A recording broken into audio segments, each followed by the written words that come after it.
అఖిల భారత యోజన సమైక్య రాష్ట్ర సమితి ఆధ్వర్యంలో ఈ నెల 23వ తారీఖు ఆపరేషన్ గగర్ని వెంటనే ఆపాలని రాజ్ భవన్ ముట్టడి కార్యక్రమానికి పిలిపిస్తున్నాం.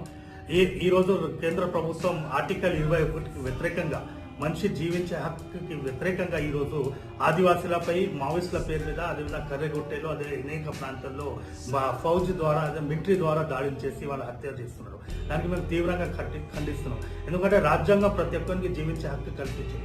అదే విధంగా దేశ ప్రజల మీద యుద్ధం చేయొద్దని రాజ్యాంగం చెప్తాం, కానీ ఈ దేశ ప్రజల మీద యుద్ధంగా కేంద్ర ప్రభుత్వం దీనికి యుద్ధ వాతావరణాన్ని క్రియేట్ చేసి ఈరోజు అమాయక ఆదివాసులను హత్య చేయడం జరుగుతుంది. దానిలో భాగంగా అనేక మంది ఇప్పటికే అక్కడ బలి అయ్యారు. అందుకని వెంటనే ఈ ఆపరేషన్ గగన్ని ఆపాలని అఖిల భారత యోజన డిమాండ్ చేస్తున్నాయి. దానిలో భాగంగా ఈ రోజు కేంద్ర ప్రభుత్వం ఈ భారతదేశంలో లెఫ్ట్ రాజకీయాలని పూర్తి స్థాయిలో ధ్వంసం చేయడానికి ప్రయత్నం చేస్తుంది.